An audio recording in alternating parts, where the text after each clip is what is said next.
Selamat sahabat Bapak Ibu, anggota Gereja Masehi Advent ke-7 se-Kalimantan Barat.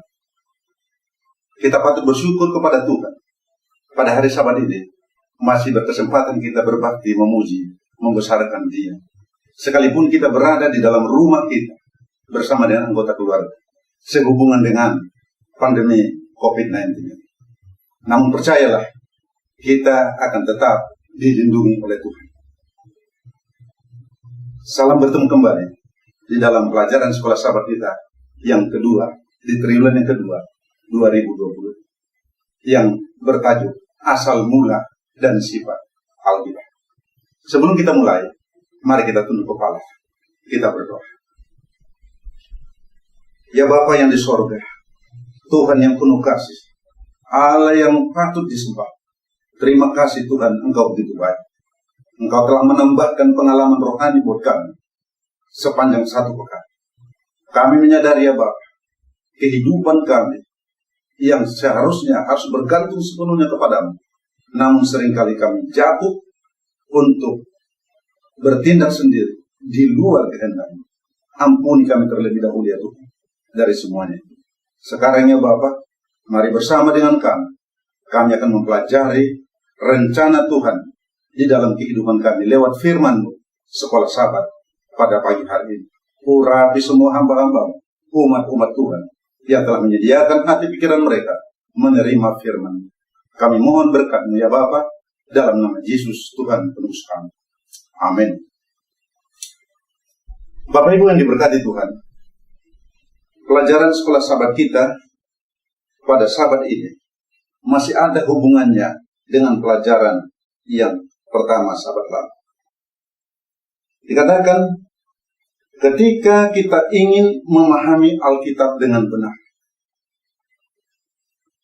pertama-tama kita harus membiarkan Alkitab itu menentukan ukuran dasar atau standar dasar, yaitu bagaimana seharusnya Alkitab itu diperlakukan. Artinya begini, Alkitab itu kita harus perlakukan sebagaimana Dia. Kita tahu Alkitab itu bukan buku biasa. Jadi kalau kita perlakukan Alkitab itu sebagai buku yang berisikan firman Tuhan, maka tentu Alkitab ini kita harus junjung tinggi wibawanya. Buatlah Alkitab itu selayaknya sebagai firman. Itu sebabnya Paulus berkata di dalam ayat pendahuluan kita, 1 Tesalonika pasal yang kedua, ayat yang ke-13 dikatakan, dan karena itulah kami tidak putus-putusnya mengucap syukur juga kepada Allah, sebab kamu telah menerima firman Allah yang kami beritakan itu, bukan sebagai perkataan manusia, tetapi dan memang sungguh-sungguh demikian sebagai firman Allah yang bekerja juga di dalam kamu yang percaya. Artinya Rasul Paulus bersyukur kepada Tuhan oleh karena umat-umat Tuhan yang dilayani di Korintus, di Tesalonika, di Asia Kecil, dan juga kita sekarang ini memperlakukan Alkitab ini sebagai firman Allah yang hidup. Maka dengan demikian, kita harus mendekati firman itu, kita harus mendekati Alkitab itu dengan iman dan dengan metode keilahian, bukan dengan rumus. Kita tidak akan pernah memahami isi Alkitab ini kalau dengan rumus logika manusia, ide-ide manusia, tetapi hanya dengan petunjuk dan tuntunan dari Roh Kudus. Kenapa? Oleh karena Alkitab ini adalah inspirasi, wahyu yang datang dari Tuhan. Di dalam pelajaran sekolah sahabat kita mengatakan, mari kita buka di dalam 2 Petrus pasal yang pertama ayat yang ke-16. 2 Petrus pasal yang pertama ayat yang ke-16. Apa dikatakan firman Tuhan? Sebab kami tidak mengikuti dongeng-dongeng isapan jempol manusia. Ketika kami memberitahukan kepadamu kuasa dan kedatangan Tuhan kita, Yesus Kristus sebagai Raja. Tetapi kami adalah saksi mata. Saudaraku, sekali lagi saya baca, tetapi kami adalah saksi mata dari kebesaran-Nya. Artinya, Alkitab ini berisikan, sahabat lalu dikatakan, tindakan-tindakan Allah atas umatnya. Cerita-cerita tentang keselamatan umatnya yang datangnya dikendalikan oleh Tuhan. Di dalam ayat yang ke-21 dikatakan, sebab Alkitab tidak pernah atau nubuat tidak pernah dihasilkan oleh kehendak manusia, tetapi oleh dorongan Roh Kudus, orang-orang berbicara atas nama Tuhan. Di dalam Amos pasal yang ketiga ayat yang ke-7 dikatakan, sesungguhnya Tuhan tidak pernah berbuat sesuatu tanpa melalui hambanya para nabi. Apa maksudnya? Bahwa Alkitab ini adalah sungguh-sungguh wahyu dari Tuhan kepada hambanya yang ditentukan. Artinya adalah pikiran Tuhan disampaikan kepada seseorang yang ditentukannya melalui mimpi, penglihatan, dan lain sebagainya. Ini harus menjadi satu keteguhan bagi kita. Bahwasanya Tuhan mempunyai rencana besar untuk saudara dan saya. Dan rencana itu diwujudkan melalui pikiran Tuhan oleh hamba-hambanya. Tentu dikendalikan sepenuhnya oleh Tuhan. Saudaraku, itu sebabnya pada hari Sabat lalu ada ayat di dalam 2 Tesalonika pasal 3 ayat 16 diulangi lagi pada Sabat ini. Apa dikatakan? Bahwa Alkitab itu memberikan petunjuk-petunjuk, yaitu bermanfaat untuk mengajar, bermanfaat juga untuk menyatakan kesalahan, memperbaiki, mendidik orang dalam kebenaran, sehingga seluruh umat Tuhan diperlengkapi oleh perbuatan-perbuatan baik. Saudara yang diberkati Tuhan, tidak ada seseorang yang belajar sungguh-sungguh tentang firman Tuhan tanpa perubahan hidupnya. Dengan kata lain, setiap orang yang membaca firman dengan sungguh-sungguh dan firman ini diterimanya sebagai ilham dari Tuhan, pastilah kehidupan orang itu akan berubah untuk lebih baik. Pelajaran sekolah Sabat kita mengatakan begini. Alkitab diberikan sebagai sarana Tuhan menyampaikan tujuan. Saya mau bacakan 1-2 kalimat di bagian hari Minggu.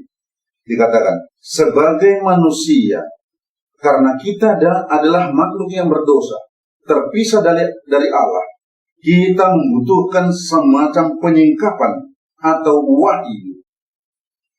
Dan karena itu kita bergantung kepadanya untuk mengetahui kehendak Tuhan.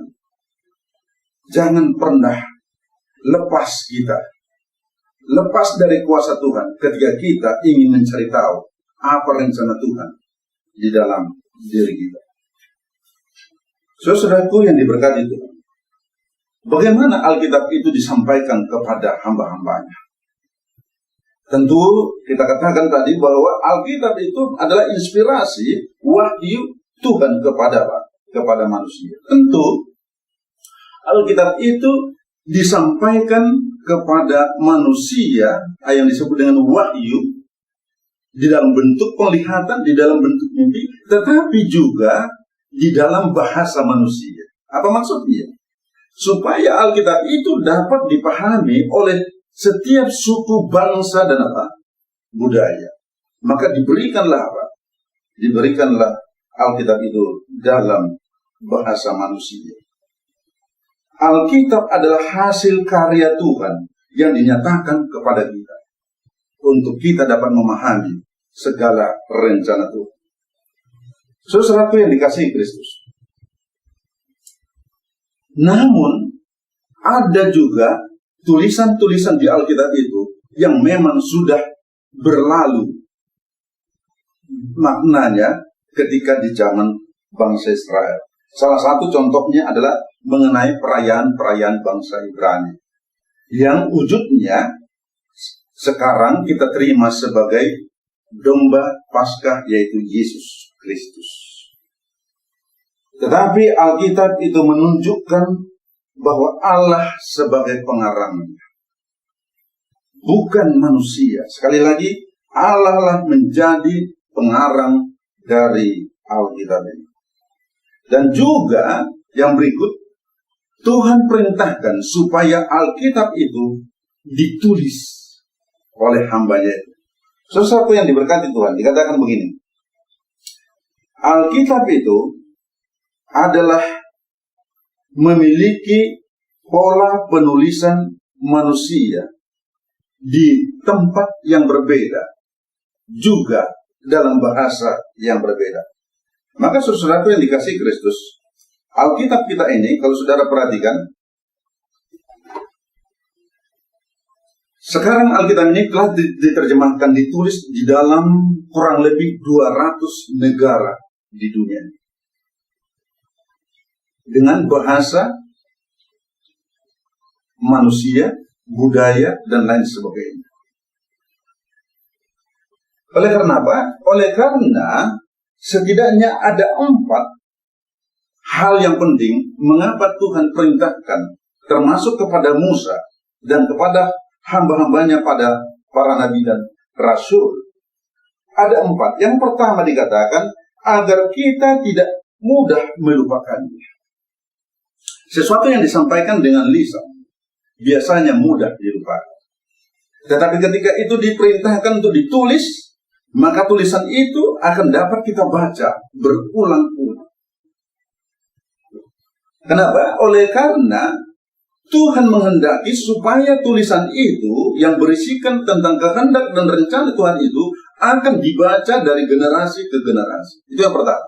Yang kedua, mengapa harus ditulis, diperintahkan harus ditulis, yaitu bahwa ditulis atau disalin supaya apa? Dapat diakses oleh berbagai lapisan masyarakat. Kemudian yang ketiga, kenapa harus ditulis? Yaitu supaya setiap orang dapat berbicara yang sekalipun jumlahnya sangat luas di dalam budaya yang berbeda, namun mereka dapat memahami Alkitab itu sendiri. Dan yang terakhir, mengapa harus ditulis? Dikatakan tulisan Alkitab itu yang sekarang ini tidak terhitung lagi banyaknya, bahkan di dalam di seluruh benua akan menjadi berkat bagi semua generasi. Bahkan jika ada orang yang tidak tahu membaca pun, maka Alkitab dapat dipahami oleh orang yang tidak dapat membaca melalui orang lain yang membacakan. Jadi Bapak Ibu yang diberkati Tuhan, sungguh Alkitab mempunyai kewibawaan yang luar biasa, berbeda dengan buku-buku lain. Saudaraku, di dalam 1 Yohanes, kitab Yohanes pasal yang pertama, dia katakan, pada mulanya adalah firman. Firman itu menjadi manusia, dan firman itu adalah Allah. Apa maksudnya di sini? Dikatakan selanjutnya bahwa firman itu adalah kebenaran, dan kebenaran itu adalah Yesus. Ini artinya bahwa firman Tuhan itu mempunyai kesejajaran dengan Yesus Kristus. Kita ingat ketika Allah menyatakan dirinya, dia turun dari langit, dari sorga, dalam wujud manusia. Sifat kemanusiaan 100% didapati dalam dirinya. Juga tanda-tanda kelemahan sebagai manusia 100% ada di dalam diri. Dia haus, dia lapar, dia letih. Namun Alkitab mengatakan, dia tidak berdosa. Di dalam dirinya tidak didapati satu dosa pun. Demikian pula bahasa Alkitab, yaitu bahasa manusia. Bukan bahasa manusia Superman, tapi bahasa manusia yang apa? Yang penuh dengan kelemahan. Tidak seorang pun yang bisa diucapkan atau dipahami tanpa melalui pengertian yang diberikan Roh Kudus. Saudara-saudaraku, tentu saja Alkitab bukanlah penjelmaan Allah. Ini penting. Alkitab ini bukan penjelmaan Allah. Dan juga Tuhan bukanlah buku. Tuhan bukan buku. Allah di dalam Yesus Kristus menjadi manusia. Kita mencintai Alkitab ini karena kita mencintai, menyembah Juru Selamat yang dinyatakan dari halaman ke halaman dari Alkitab. Itu sebabnya saudara-saudaraku, kalau kita mencintai Yesus Kristus,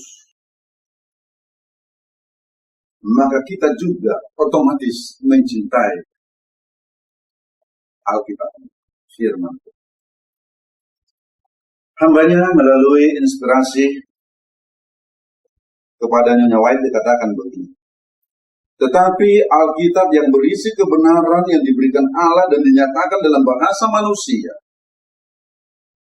menunjukkan persatuan ilahi dan manusia.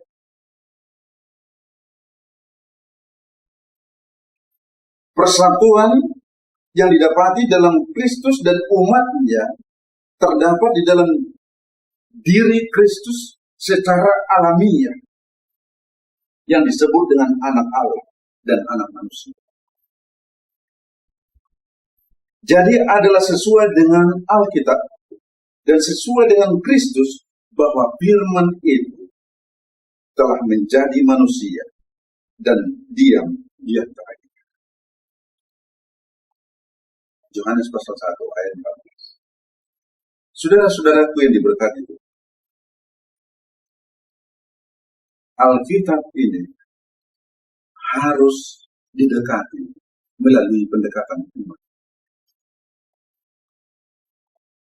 Di dalam Ibrani pasal yang ke-13, ayat yang ke-3, Ibrani pasal 11 ayat yang ke-3 dan ke-6 dikatakan, karena iman kita mengerti bahwa alam semesta ini dijadikan Allah oleh firman-Nya. Sehingga apa yang kita lihat telah terjadi dari apa yang tidak dapat kita lihat. Iman. Alkitab ini, kalau kita hampiri, kalau kita dekati dengan iman, maka niscaya kita akan menyadari segala sesuatu yang ada di sekitar kita, segala sesuatu peristiwa yang terjadi. Kalau itu kita pahami berdasarkan iman, maka terpujilah Tuhan, saya menjadi bagian dari rencana keselamatan. Ada hal yang sangat penting yang saya mau sampaikan kepada kita pada hari Sabat ini. Bapak Ibu, dikatakan begini, tanpa iman tidak mungkin berkenan kepada Allah. Ibrani pasal yang ke-11 ayat yang ke-6. Di dalam terjemahan New International Version. Tanpa iman tidak mungkin berkenan kepada Allah. Maka sangatlah penting untuk mendekati Alkitab dengan iman. Mengakui asal-usul adikodratinya daripada memandang Alkitab hanya sebagai buku buatan manusia atau buku biasa-biasa saja.